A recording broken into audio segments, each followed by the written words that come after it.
Disculpen. Una vez más, Dios les bendiga. Como ya se mencionó, mi nombre es Eduardo Silva. Soy uno de los pastores en la iglesia Lake Murray Community Church que está en la mesa. Incluso dando ese detalle, les dejo saber, voy a salir yo bastante rápido de aquí después de predicar. Les pido disculpas de antemano. Si tengo yo que llegar a nuestro servicio, comienza a las 12, voy a llegar un poquito tarde. Ya tengo ahí también igual todo coordinado. Yo dirijo lo que es el ministerio hispano ahí. Soy el pastor asociado de ambos servicios. Tenemos servicio inglés y español, una iglesia junta. Hoy les visitamos, como ya se mencionó, juntamente con mi esposa, mis tres hijos, Isabel, Elijah y Dalia. Y les quiero dejar saber, es un placer poder compartir la palabra de Dios con ustedes, que haya sido confiado ese labor tan glorioso a mí por parte de su pastor, el pastor Osvaldo.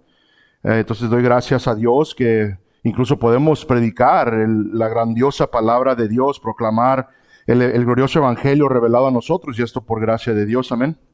Igual le doy gracias al pastor Osvaldo por la oportunidad y que me confía este púlpito. Mi anhelo es glorificar a Dios y que nos edifiquemos mutuamente, amén. Les voy a pedir si por favor se ponen de pie juntamente conmigo, vamos a orar. Disculpen. Se inclinan sus rostros, cierran sus ojos en reverencia a nuestro Dios Padre. Altísimo Padre, gracias te damos, Señor, por el privilegio de poder reunirnos como santos, Señor, para adorar tu glorioso nombre. Te damos las gracias que el glorioso evangelio nos ha redimido, nos ha adoptado, y esto desde antes de la fundación del mundo, Señor. Nos has escogido, Padre Santo, para que andemos en buenas obras, también diseñadas desde antes de la fundación del mundo, Padre. Te damos las gracias que en Cristo ahora somos familia, Señor. Te damos las gracias, Padre Santo, porque como hemos leído esta mañana, tú nos has otorgado toda bendición celestial. Todo es nuestro, Señor.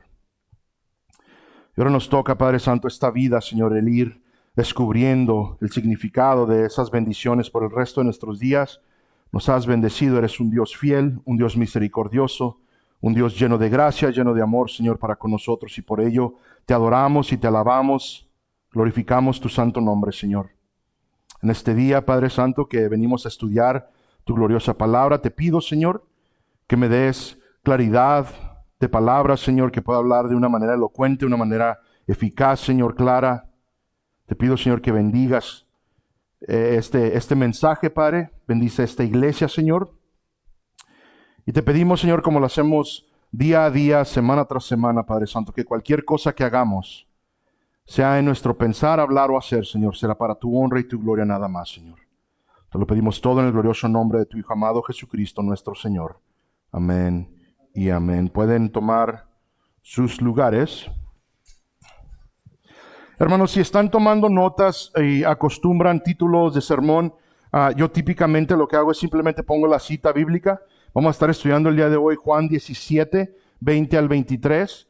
Se me ha informado que si se ocupa un tema o algo así, lo que podemos incluso anotar ahí. Simplemente anoten para que todos seamos uno. Para que todos seamos uno. El día de hoy me gustaría compartirles algo muy importante que muchas veces pasamos por alto cuando hablamos de todo lo que Cristo cumplió en la gloriosa obra que llevó a cabo en la cruz. Hay varias cosas que han ocurrido cuando nuestro Señor va a la cruz. Varias de ellas ya las hemos hablado. Lo primordial en lo cual siempre va a haber un enfoque es el glorioso evangelio, de que Cristo fue a la cruz en nuestro lugar. ¿Para qué? Para sobrellevar por nosotros nuestra deuda, nuestra culpabilidad, nuestros pecados fueron sobre Él, para que entonces ustedes y yo pudiéramos recibir perdón y justicia de Dios, como nos menciona el apóstol Pablo. Ahora, nunca vamos a minimizar el hecho de que Cristo colgó en esa cruz para salvarnos de la ira venidera. Hemos sido comprados y nuestros pecados han sido perdonados por la preciosa sangre que fue derramada en esa cruz por parte de nuestro Señor Jesucristo, derramada por nosotros para el perdón de nuestros pecados, y esto por la fe, por medio de la fe en Cristo Jesús. Esto significa entonces que ahora tenemos salvación, ahora somos hijos de Dios, adoptados a su familia, coherederos con Cristo, nos dice Pablo. Ahora igual somos su cuerpo. Igual el apóstol Pablo nos indica que ahora somos miembros los unos de los otros, conectados todos en Cristo y por Cristo. Otra palabra que tal vez pudiéramos usar es unidos los unos por los otros, con los otros, disculpen. Y es esto en lo que me gustaría enfocarme el día de hoy. Ahora noten conmigo la unidad que Cristo estaba llevando a cabo cuando fue entregado a morir en esa cruz. Vamos a ir a Juan 17. Y para entrar en contexto, notemos que aquí tenemos registrado por el apóstol Juan la oración de nuestro Señor Jesús antes de ser arrestado. Si ustedes se acuerdan, nuestro Señor Jesús está a punto de ser entregado en manos de los oficiales del templo para ser juzgado. Después de ahí, Él iba a ser entregado a los gentiles, en manos de los gentiles, los romanos. Y sería ahí donde luego iba a ser puesto a muerte, muerte de cruz, llevando a cabo la obra del glorioso evangelio. Pero antes de todo esto, antes de que Él fuera arrestado, antes de que Él fuera entregado a los romanos, fuera crucificado por el perdón de nuestros pecados, nos encontramos a Jesús orando al Padre, una oración que ha sido de mucho ánimo en mi caminar cristiano. Y espero lo sea para ustedes también. Cuando tengan una oportunidad, vayan, lean el capítulo entero para conocer un poco más acerca del corazón de Cristo. El día de hoy entonces tenemos 2 capítulos gloriosos, no minimizando ningún otro. Pero Efesios 1, como mencionó nuestro hermano Elías, vamos y lo leemos y nos enteramos de todo lo que Cristo ha hecho por nosotros. Juan 17 podemos ir y leerlo, todo el capítulo entero. ¿Para qué? Para ver lo que Cristo pide al Padre, no solo por sus discípulos, pero como vamos a ver igual por nosotros. Bueno, hasta este punto Cristo ha intercedido por sus discípulos. Su oración comienza con un enfoque en los que andaban con Él. Hay un enfoque en los 11 que restan. Pero ahora vamos a ver una transición un poquito más general. Ahora vamos a leer, yo leo de la Biblia de las Américas. Les leo Juan 17, versículos 20 al 23. La palabra de Dios dice de la siguiente manera: Mas no ruego solo por estos, sino también por los que han de creer en mí por la palabra de ellos, para que todos sean uno. Como tú, oh Padre, estás en mí y yo en ti, que también ellos estén en nosotros, para que el mundo crea que tú me enviaste. La gloria que me diste les he dado para que sean uno, así como nosotros somos uno, yo en ellos y tú en mí, para que sean perfeccionados en unidad, para que el mundo sepa que tú me enviaste y que los amaste tal como me has amado a mí. Vamos a considerar entonces, tal vez frase por frase, versículo por versículo. Consideremos entonces el versículo 20. Una vez más lo leo. Dice: Mas no ruego solo por estos, sino también por los que han de creer en mí por la palabra de ellos. Entonces aquí hay varias personas las cuales tenemos que identificar. Lo vamos a hacer ahorita en un momento. Pero hay una cosa que creo que todos podemos tener una costumbre de querernos poner en lugar de personajes bíblicos. Es algo bastante común. Yo argumento que muchas veces no es bueno. Hay personas, o tal vez nosotros decimos: mira, yo soy David, en contra del gigante, y el gigante es tal cosa, tal enemigo, tal circunstancia, tal tribulación, pero yo soy David. O qué tal el tal, bueno, yo soy Pedro, porque Pedro es de carácter fuerte, yo soy de carácter fuerte. No, hermano, entrega eso a Cristo. Él ha dado un nuevo corazón, una nueva vida, para andar en novedad de vida. Pero bueno, ese es sermón para otro día, ¿verdad? Una cosa que puedo señalar con toda confianza el día de hoy es de que aquí en este versículo, en el versículo 20 de este capítulo, del capítulo 17 del Evangelio de Juan, verdaderamente nos encontramos aquí identificados. Jesús hace la transición de orar por sus discípulos a orar por todos aquellos que van a creer en Él por la palabra de sus discípulos. Si el día de hoy te encuentras habiendo creído en Cristo, habiendo ejercido fe por gracia en la gloriosa obra de salvación, el Evangelio, y en Cristo has creído la palabra de Dios, has creído el Evangelio, Y esto se nos comunica que es por los discípulos de Cristo. Nosotros entonces somos el producto de los que habrían de creer. ¿Por qué? Por la palabra de ellos. Lo que aquí ahora está registrado, hermanos. Entonces, lo que vemos es de que Cristo está orando por ti y por mí. Y por todo santo de toda la historia de la iglesia. Después de los discípulos. Amén. ¿Están conmigo? Ahora, notemos una vez más. Dice, no ruego solo por estos son los 11, los que restan, los discípulos y los que están ahí a su alrededor. Dice, sino también por los que han de creer en mí, en Cristo, por la palabra de ellos. Una vez más, ¿quiénes ellos? Los discípulos. ¿Ok? Bueno, hermanos, aquí hay varias cosas entonces que debemos considerar que será de suma importancia para nuestro mensaje el día de hoy, pero en verdad para el resto de nuestras vidas. Número 1, Cristo ruega por ti y por mí que hemos creído en Él. Ya lo establecimos.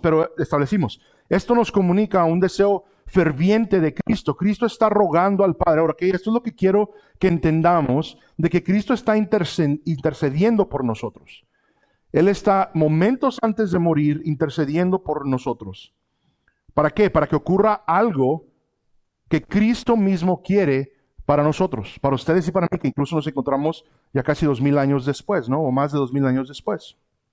Número 2, Cristo, si ustedes se acuerdan, solo desea hacer la voluntad del Padre. Es su único propósito. Esto significa que al orar al Padre, al pedir al Padre, al rogar al Padre por ti y por mí, se está llevando algo a cabo que el Padre también está de acuerdo con Cristo. ¿Y qué es esto? Esta unidad. Lo que Cristo quiere es lo que Dios quiere y es lo que se llevará a cabo. Una vez más, ¿qué es lo que Cristo está pidiendo? ¿Cómo podemos aclarar esto? El versículo 21 nos ayuda aquí. La primera frase dice, para que todos sean uno. Para que todos sean uno. El deseo de Cristo es de que todo creyente sean uno en Cristo Jesús. Y que haya una unidad, hermanos, divina entre todo creyente. Toda aquella persona que ha puesto su fe en Cristo Jesús. Ahora, de nuevo, notemos unas cuantas cosas aquí. Momentos antes de ser arrestado, torturado, puesto a muerte, el Señor ruega por ti y por mí, que seamos uno, que estemos unidos. No solo eso, hermanos. Muchas veces reducimos la muerte de Cristo a lo físico, la tortura, la agonía física, la muerte cruel. Pero ahí ocurre algo más.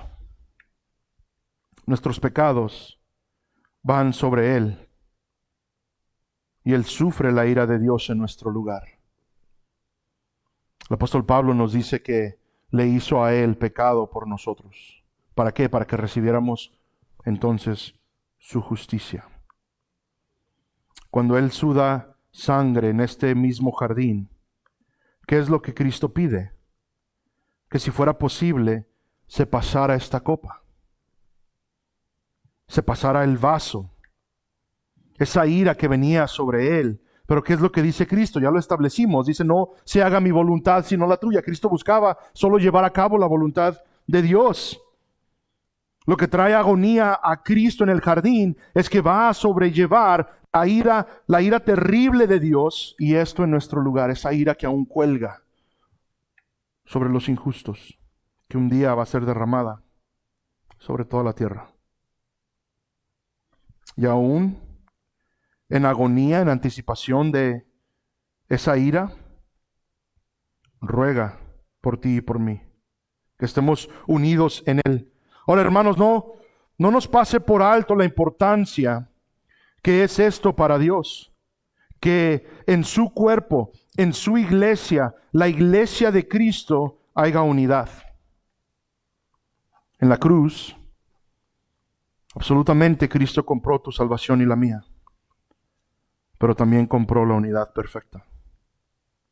Y muchas cosas más.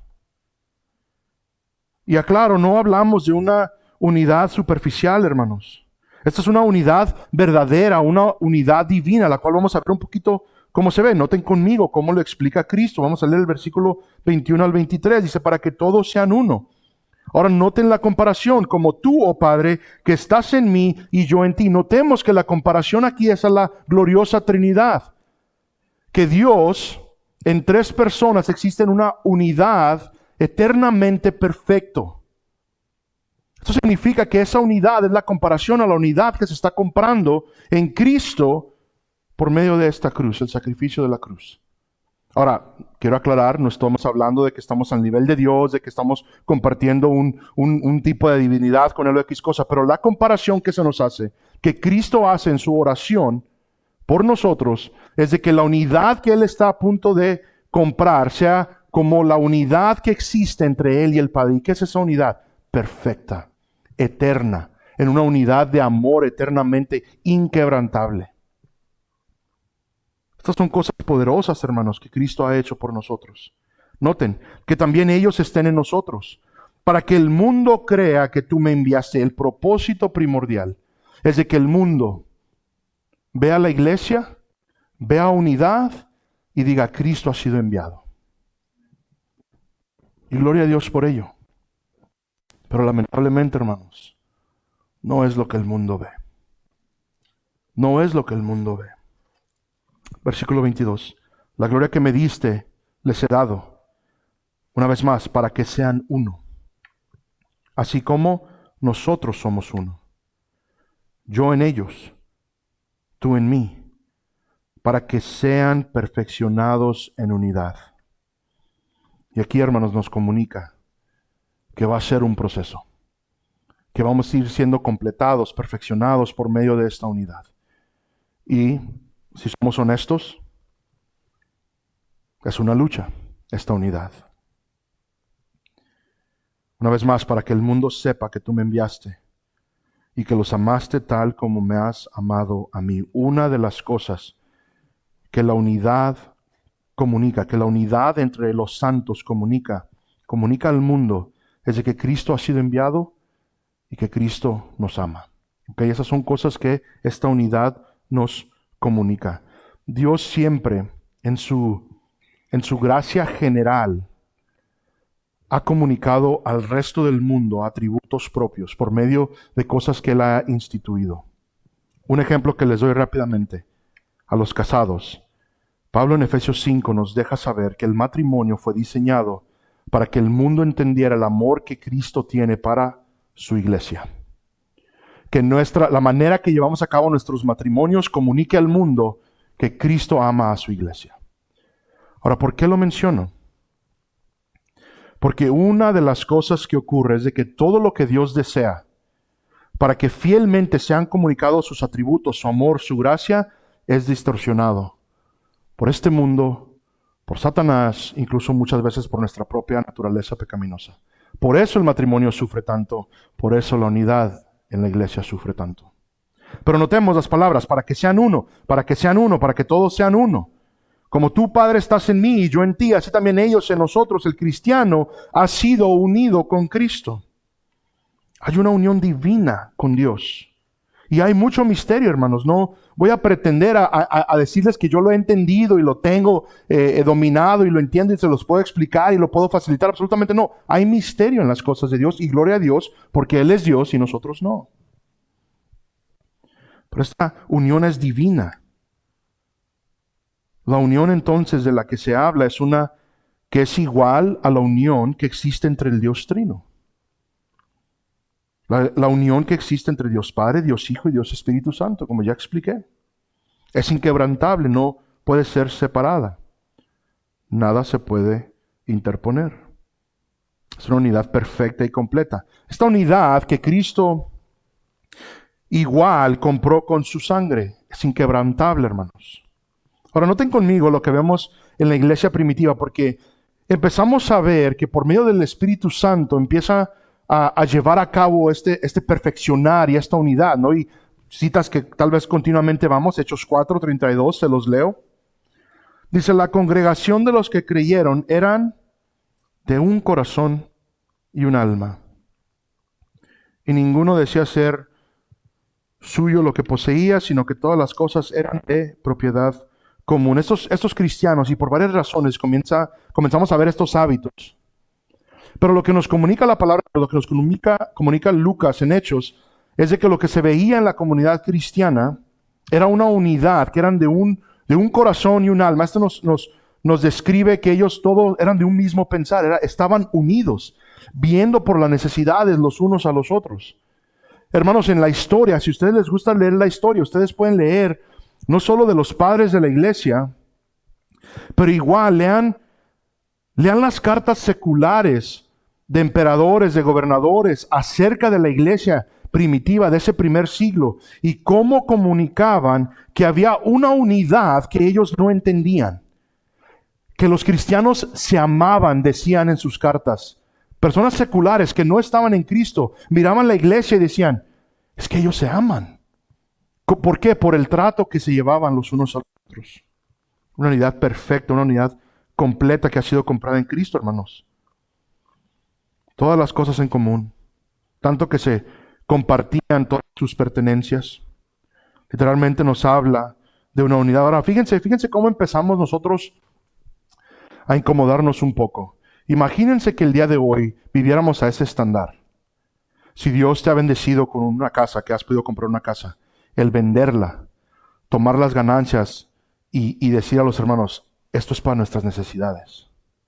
Ahora tengamos cuidado, no estoy predicando un evangelio de prosperidad que traigan toda la iglesia, no es lo que quiero comunicar, ¿verdad? Pero fíjense que este es el sentir que ellos tenían. Ahora de nuevo, había muchas necesidades, les aclaro. Llega todo el mundo a celebrar estas fiestas y miles de ellos se están convirtiendo. Y el cristianismo solo está en Jerusalén, ahí es el centro. Entonces todos dicen, no regreso, me quedo aquí. Entonces se ocupaban viviendas, se ocupaba comida. Entonces por eso es de que esto está ocurriendo, porque necesitan proveer por todos los que han llegado, que se quieren quedar para seguir creciendo en esta fe que es la fe cristiana. Todas las cosas en común. Pero hermanos, como acostumbramos los seres humanos, inmediatamente sufre violencia esta unidad por nuestro propio pecado. Notemos lo que ocurre en Corintios. Les leo esta cita rápidamente. Dice 1 Corintios capítulo 1, versículo 10. La palabra de Dios dice, os ruego, hermanos, Pablo a la iglesia en Corinto, por el nombre de nuestro Señor Jesucristo, que todos os pongáis, aquí va, de acuerdo, que no haya divisiones entre vosotros, sino que estéis enteramente unidos en un sentir y en un mismo parecer. Ahora, Pablo lamentablemente está escribiendo estas palabras como un recordatorio a una iglesia que está sufriendo bastantes divisiones. La iglesia de Corinto era una iglesia con mucho problema. Ustedes pueden seguir leyendo y nos damos cuenta que había serios problemas. Pero Pablo quiere regresar el enfoque a esta iglesia, a la realidad que existe en Cristo, de que su iglesia está unida en Él. Esto significa que debe existir en todo creyente una unión tangible, visible, en todos y a todos. Pero como ya mencioné, no vemos así las cosas. El día de hoy la Iglesia Universal está bastante dividida. ¿Sabían ustedes, hermanos, que se cree que existen más o menos 45,000 denominaciones en todo el mundo? Denominaciones cristianas en todo el mundo. O sea que mínimo 45,000 veces hubo desacuerdos y se rompió la unidad eclesial y nos dividimos. Ahora, claro, sí creo que en veces esto es necesario cuando lo esencial del Evangelio se compromete. Hay personas que niegan el Evangelio, hay personas que niegan ciertas verdades absolutamente fundamentales como la deidad de Cristo y absolutamente hacemos la separación, porque eso ya no es cristiano.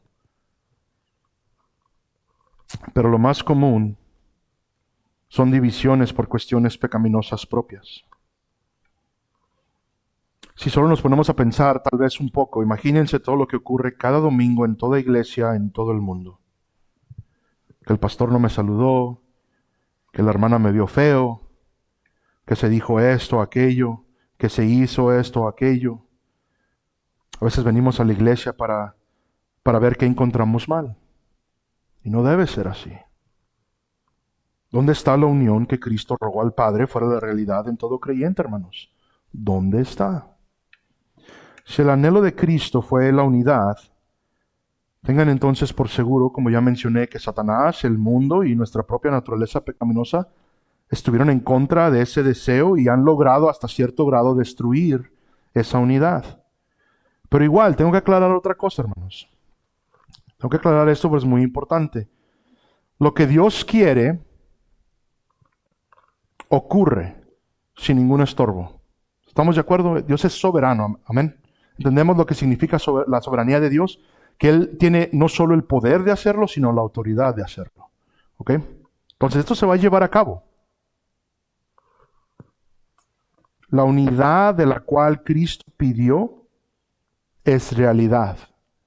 Es un hecho, ¿ok? Esto es verdad. Todo cristiano ahora está unido los unos con los otros en Cristo Jesús. Hay una unión perfecta. El problema es que no lo reflejamos en nuestro diario vivir. No es que estamos desunidos o X cosas, simplemente comunicamos que estamos desunidos, pero no es la realidad en la cual vivimos. Lo mismo una vez más, citando la porción bíblica de Efesios 1 que citó nuestro hermano Elías. Pablo dice en ese capítulo que toda bendición celestial es nuestra, toda. O sea, y eso ya es un hecho. Y esa, del versículo 13 al 14, es una oración de Pablo que la iglesia llegara a comprender el significado de ello y entonces glorificar a Dios. Lo mismo aquí. La unidad ya existe. Ya fue comprada en la cruz. Eso es lo que hemos establecido hasta este punto. El problema que vemos en las iglesias el día de hoy es de que no lo reflejamos. ¿Me están entendiendo, hermanos? Les doy unos ejemplos. La Biblia nos habla de varias realidades que ya están hechas y que a la vez aún se van a cumplir. Es un concepto bastante impresionante. Por ejemplo, cuando hablamos de la salvación, la Biblia nos habla en 3 tiempos. Fuimos salvos, estamos siendo salvos y seremos salvos finalmente. Van a encontrar versículos con este lenguaje, especialmente escritos por Pablo, donde nos habla de la salvación en 3 diferentes tiempos. Una mano, ¿verdad? 3. Ya les dije 6, son 3. Lo mismo con nuestra santificación. Nosotros presentemente somos santos. Amén. Hemos sido santificados. Pero ¿qué ocurre en el presente? Estamos siendo santificados. Amén. Es un proceso por medio del Espíritu Santo. ¿Qué? Conformándonos ahora a nuestro nuevo título. Y eventualmente, en algún futuro, seremos completamente santos. ¿En qué? En nuestra glorificación. 3 tiempos. Santos, santificándonos, y santos a futuro, glorificados completamente, perfectamente santos. Amén. Lo mismo ocurre con la unidad. En Cristo ahora estamos unidos. Esta es una realidad, ya es un hecho. A pesar de que fuimos hechos santos y seremos santos, hoy mismo luchamos por la santidad, vamos esforzándonos por esa santidad. ¿Para qué? Para vivir de acuerdo con la nueva realidad de que somos santos y así entonces cumplir nuestra responsabilidad de vivir vidas santas. Nos vamos conformando a esa santidad igual con la unidad. Aquí y ahora nos toca esforzarnos por esa unidad. Pero un día futuro esa unidad será perfecta y fielmente evidente por toda la eternidad. La unidad por la cual Cristo ruega es ya una realidad, creyente. Es lo que quiero comunicar el día de hoy. El problema es que no vivimos como tal. Vayamos a una cita, tal vez bastante conocida, para poder distinguir entre esta unión de la cual estamos hablando y la unión superficial. Una unión la cual se nos pide andemos en ella por medio de la palabra de Dios. Filipenses capítulo 2. Les leo del versículo 1 al 4. Pablo a la iglesia en Filipo, la palabra de Dios dice de la siguiente manera: por tanto, si hay algún estímulo en Cristo, si hay algún consuelo de amor, si hay alguna comunión del Espíritu, si algún afecto y compasión, haced completo mi gozo, siendo del mismo sentir, conservando el mismo amor, unidos en espíritu, dedicados a un mismo propósito. Entonces vemos una vez más ese lenguaje, comunicando ahora a esta iglesia, que exista esta unidad. como hubo en Cristo. Como vamos a ver, dice, nada hagáis por egoísmo o por vanagloria, sino con actitud humilde, cada uno de vosotros considere, y aquí está, si les gusta a ustedes escribir en sus Biblias, subrayar esta frase, al otro, considere al otro como más importante que a sí mismo. No buscando cada uno sus propios intereses, sino más bien los intereses de los demás. Hermanos, no tenemos que tener los mismos gustos. No tenemos que pensar exactamente iguales o hacer lo mismo. No. Pero siempre debe haber un enfoque en la unión que tenemos en Cristo, al igual que un enfoque en el Evangelio que nos une. Todos en esta unión debemos estar dedicados a un mismo propósito. Es lo que vemos aquí en Filipenses. Y creo el mensaje de la Biblia ha sido claro en esto: glorificar a Dios y edificar al creyente. Este es el propósito del cristiano. Cuando una persona te digo, ¿qué propósito hay de ser cristiano? ¿Por qué eres cristiano? ¿Por qué Dios te ha salvado? Y en verdad el propósito son dos: glorificar a Dios y edificar a tu hermano o tu hermana en Cristo. Glorificar a Dios y edificar a tu hermano o hermana en Cristo. Eso es lo que predico a continuo en la iglesia. Es nuestro propósito como creyentes. Ahora, esto se va a ir deliberando o se nos va a explicar de diferentes maneras en los diferentes mandatos que tenemos. Todo lo que hacemos, somos llamados a glorificar a Dios por medio de ello. Amar a Dios y amar al prójimo. Y esto ha sido desde el principio. Los 10 mandamientos en esto se divide. Los primeros 4, amar a Dios. Los siguientes 6, amar al prójimo. ¿Ven cómo todo conecta? Glorificar a Dios, amar al prójimo. Ok. Cuando decimos algo, cuando hacemos algo, cuando pensamos algo, debemos preguntarnos cómo glorifica esto a Dios o cómo edifica esto a mi hermano o hermana. Esto se lleva a cabo con la correcta actitud, con un correcto pensar, de que consideremos al otro como más importante que a uno mismo. Un ejemplo les doy, tal vez un poco débil, pero que más o menos nos comunica este sentir. Yo sé que a mis hijos en las mañanas muchas veces les gusta disfrutar un cereal. Y en veces, por cuestiones de que nos ocupamos o X cosa, ya sea a mi esposa o a mí, se nos olvida que ya va a faltar leche. Entonces digamos que seguro ocurre que estoy en casa y se me antoja un pan o algo y un vaso de leche. Voy y abro el refri y me acabo la leche si la tomo. Pero entonces es ahí donde yo pienso en mis hijos y digo, ok, si yo consumo este galón de leche ahorita, bueno, no todo el galón entero, entonces en la mañana ya no hay. Entonces digo, no, mejor lo dejo. No tengo yo que tomar eso. ¿Por qué? Porque ahora he pensado yo en mis hijos. Ahora, esto no es algo que no es común con los padres. Amén. Cada rato sacrificamos por nuestros hijos. Y es ese ejemplo que les doy, porque ese es el llamado de la palabra de Dios a todo cristiano. De que así nos veamos mutuamente. De que la necesidad de mi hermano sea más importante que la mía. Ahora, una vez más, incomodémonos con esto, porque creo no pensamos de esa manera. Y esto es común en toda iglesia. Pregunto, hagamos este examen. El hermano o la hermana que está sentada enfrente o atrás de ti, o incluso el que está a tu lado, ¿les consideras más importante que a ti mismo? Y van a decir, pastor, sí, es mi esposa, absolutamente. Bueno, pero se dije también el que está atrás y el que está enfrente, ¿verdad? Pero vean a su alrededor, ustedes que son un cuerpo local en Cristo Jesús. Cuando ven a tal hermano, a tal hermana, y dicen, ella es más importante que yo. Su necesidad es más importante que la mía. Su bienestar es más importante que el mío. Que ella avance en la fe. Que ella o él vaya madurando en Cristo. Voy a hacer lo posible para irnos ayudando mutuamente. Ese es el pensar, ese es el sentir y el cual nos llama la Biblia. Dios nos ayude, amén.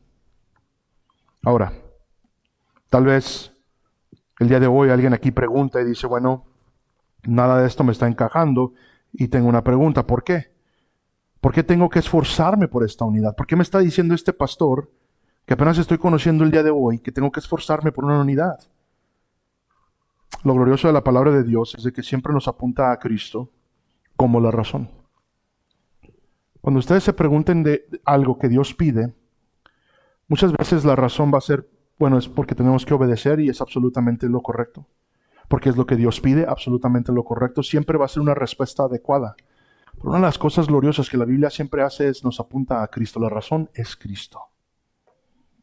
Lo que Él ha hecho, lo que Él significa, lo que Él está haciendo, siempre a eso nos apunta la palabra de Dios. Entonces cuando nos preguntamos, ¿por qué tenemos nosotros que esforzarnos por la unidad? A pesar de que sabemos de que es lo que Dios quiere, es lo que Dios ha llevado a cabo y cumplido en la cruz, el ejemplo de la palabra que Pablo continúa en Filipenses 2 es Cristo. Noten conmigo estos versículos del 5 al 11. Dice, aclarando esta unidad que él está pidiendo en los filipenses, dice, haya pues en vosotros esta actitud, que también hubo en Cristo Jesús, el cual aunque existía en forma de Dios, no consideró el ser igual a Dios como algo a que aferrarse, sino que se despojó a sí mismo, tomando forma de siervo, haciéndose semejante a los hombres, y hallándose en forma de hombre, se humilló a sí mismo, haciéndose obediente hasta la muerte y muerte de cruz. Por lo cual, Dios también lo exaltó hasta lo sumo, y le confirió el nombre que es sobre todo nombre, para que al nombre de Jesús se doble toda rodilla de los que están en el cielo y en la tierra y debajo de la tierra, y toda lengua confiese que Jesucristo es Señor, para gloria de Dios Padre. Amén. Ahora noten conmigo, hermanos, que el creador de todo lo que existe,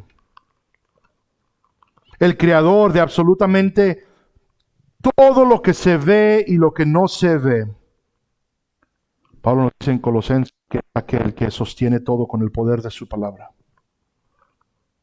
vio más importante el humillarse al tomar carne y hueso para proveer para ti y para mí una salvación gloriosa.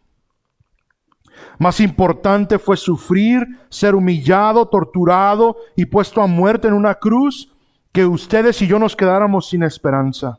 Más importante le fue al Santo Hijo de Dios hacerse pecado por nosotros para librarnos de la culpa, las consecuencias y la muerte por el pecado, que dejarnos tal y como estábamos.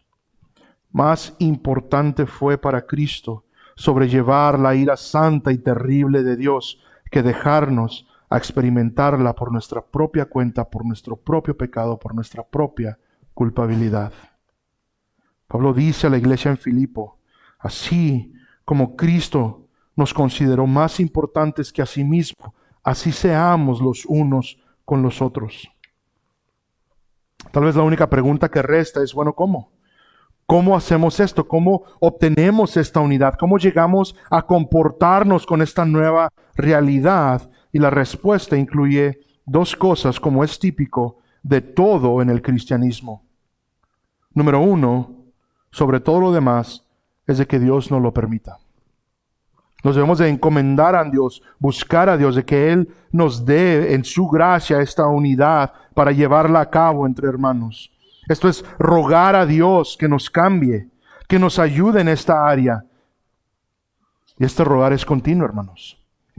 Todo en el cristianismo, muchas veces lo queremos hacer bastante práctico, o convertir el cristianismo en algo pragmático. Es que mira, si haces X, Y, Z, mira, lleva a cabo esto y aquello y el resultado va a ser esto. Aunque muchas veces varias cosas puedan aplicar, hermanos, en el cristianismo, sobre todo, como vemos a continuo, es de que Dios lo permita.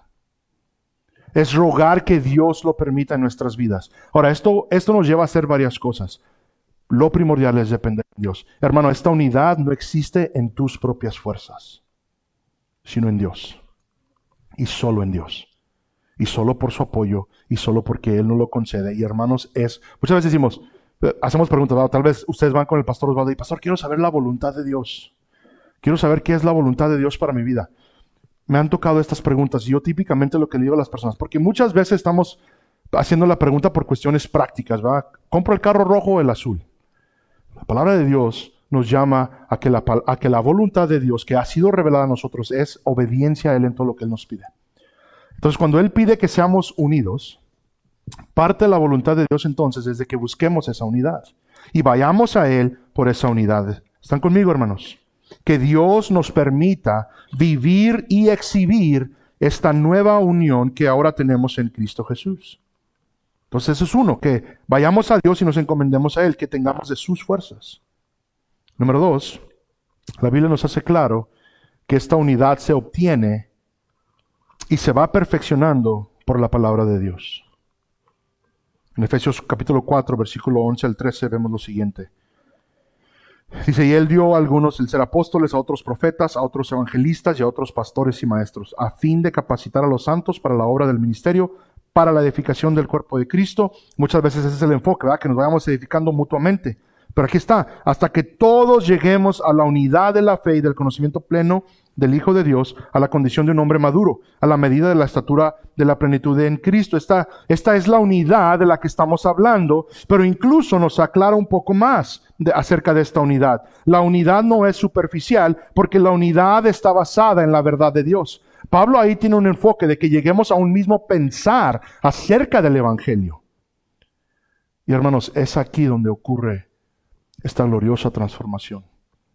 De cuando ustedes y yo estamos de acuerdo con el mismo Evangelio, esta unidad sigue. Porque nos vamos transformando más y más por el medio de la palabra de Dios a un mismo pensar, a un mismo propósito. El hermano Elías lo mencionaba esta mañana. El propósito del cristiano es proclamar las grandezas de Dios a todo el mundo. Pero antes es entender, apreciar, meditar en el glorioso Evangelio que nos ha salvado. Y cuando hacemos eso juntos, esta unión se empieza a crear. Ya merito terminamos, hermanos. Si esta unión la anhelamos verdaderamente, entonces debemos llegar a un correcto entendimiento de Cristo y su Evangelio. Y hermanos, siempre habrá cuestiones secundarias en las cuales nos podemos gozar, a pelearlas en amor y gracia, obviamente. Pero siempre entendiendo el glorioso Evangelio que nos une a todos los que hemos creído. Hermanos, tal vez el día de hoy, noten esto conmigo, tal vez el día de hoy me están conociendo por primera vez y viceversa. Pero debe ser claro que si hemos puesto nuestra fe en Cristo Jesús, hemos sido interconectados al cuerpo de Cristo, el cual Él es la cabeza. Tenemos una unión especial a pesar de que no nos conocemos, como lo tenemos con cualquier cristiano al otro lado del mundo que se reúne este mismo día para adorar a Dios. Y no solo eso, pasaremos una eternidad juntos. Y apenas nos conocemos hoy. La gloria sea a Dios por ello, amén.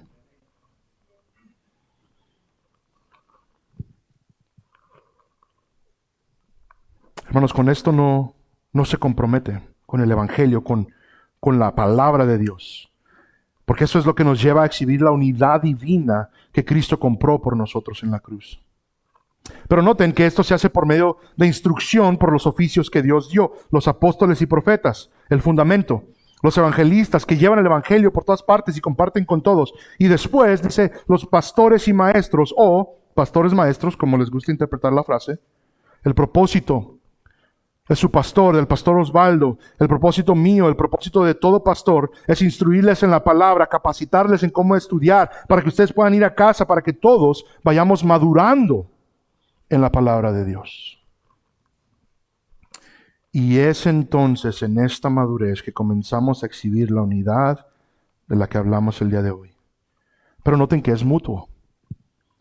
Este simple proceso es el comienzo de la unidad y involucra a que trabajemos los unos con los otros. El día de hoy, tristemente, existen cristianos que dicen, yo no ocupo la iglesia. Yo no necesito la iglesia, yo tengo mi relación con Cristo.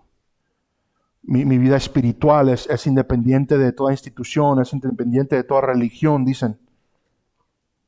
Sin embargo, lo que vemos en las Escrituras es de que Dios ha creado una comunidad absolutamente necesaria, con necesidad del uno al otro. Nos necesitamos, hermanos. Cuando la Biblia habla de un cuerpo, cuando la Biblia habla de que hemos llegado a ser un cuerpo, del cual Cristo es la cabeza, nos habla de dones. ¿Para qué? Para edificarnos mutuamente. Lo que Dios les ha dado a ustedes, a cada uno de los que ustedes están aquí, que han puesto su fe en Cristo Jesús, su hermano y yo lo necesitan. E igual, los dones que Dios me ha dado a mí, ustedes los necesitan. ¿Para qué? Para que vayamos todos juntos en esta vida. Hermanos, la unión que hay ahora en Cristo, esto es muy importante, hermanos. La unión que hay ahora en Cristo Jesús es con un propósito y un propósito nada más. Muchas veces pensamos que la carrera en la fe la debo ganar, que la carrera en la fe debo ir yo primero, debo ir yo corriendo. Y no, el propósito de esta carrera para ustedes y para mí es de que terminemos juntos. Gloria a Dios si vas corriendo. Gloria a Dios si vas madurando y Dios te está capacitando y está llenando tu mente y transformándote más rápido que los demás. Porque en veces así va a ser el cristianismo. Hay hermanos que van lentos. Hay hermanos que en cada desnivel tropiezan y caen. Y si vas corriendo sin ver atrás, estás dejando a todos. Si vas madurando, si el Señor te ha dado la gracia para entender su palabra, el glorioso evangelio, para poder instruir a los demás, voltea atrás. Y el que se ha caído, ve por él. Ven, levántate. El exhortar literalmente en el griego es tomar de la mano, ir al lado de. Muchas veces pensamos que el exhortar es regaño. No, en amor. Va uno por esa persona y dice, ¿sabes qué? Ven, vamos, terminemos juntos. Terminemos juntos. Vas corriendo, para. Ve hacia atrás.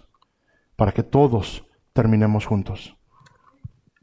Hermanos, Dios nos diseñó para esta comunidad. Por eso es tan importante este concepto de la unidad. No pensemos que la madurez espiritual o incluso esa madurez es ser más espiritual y gloriarnos en ello. Lo que la palabra de Dios nos ha hecho claro es de que en esta unidad nos vamos ayudando los unos a los otros. Sé que es difícil. Sé que nuestro pecado complica mucho estas cosas. Sé que a veces hasta parece que ya no hay solución en estas cosas. He visto yo situaciones de divisiones bastante difíciles. Pero no hay de otra, hermanos. Cristo compró esta unidad. Estamos unidos. Todos los que hemos creído en Jesús, ahora tenemos esa unión. Ahora nos toca vivir como tal. Y esto, al considerar a los demás como más importantes que a nosotros mismos. Y esto solo posible al madurar en la fe por medio del Evangelio, la gloriosa y santa palabra de Dios. Hermanos, el día de hoy consideren conmigo a Cristo y su oración por esta unidad. No solo eso, consideremos que lleva a cabo la muerte en una cruz para salvarnos absolutamente, pero como hemos visto el día de hoy, para unirnos los unos a los otros. La gloria sea a Dios por los siglos de los siglos. Amén. Voy a pedir si por favor se ponen de pie juntamente conmigo, vamos a orar. Altísimo Padre, la honra y la gloria sea a ti, Señor. Gracias te damos, Padre Santo, por todo lo que has hecho por nosotros. Señor, tú sabes lo difícil que hemos hecho todo esto. Tal vez hemos sido personas con carácter fuerte, tal vez hemos sido personas que hemos sido difíciles. Han habido dificultades, Padre Santo, pero el día de hoy te pedimos, Señor, que al entender esto, nos ayudes a resolucionar, Padre, cualquier problema. A entender, Padre, que mi hermano o hermana, sin importar el trato que hemos recibido, que hemos dado, Padre, es más importante que nosotros. Te pido que bendigas esta iglesia, Señor, este ministerio. Que sigan siendo una luz brillante, Padre, en esta comunidad y el mundo, Señor. Te pido que bendigas, Señor, que en tu voluntad, Señor, tú sigas permitiendo que sean una luz a esta comunidad, Padre. Bendice a su pastor, bendice la familia del pastor, los líderes, Señor, los maestros. Te damos las gracias, Padre, por estas iglesias a las cuales nos hemos unido, Señor. Padre, gracias por el Evangelio, gracias por la salvación que nos has dado. La honra y la gloria sea a ti por los siglos de los siglos, Señor. Padre, todo esto y más te lo pedimos en el glorioso nombre de tu Hijo amado Jesucristo. Y la iglesia de Cristo dice, amén. Por favor de quedarse de pie, hermanos.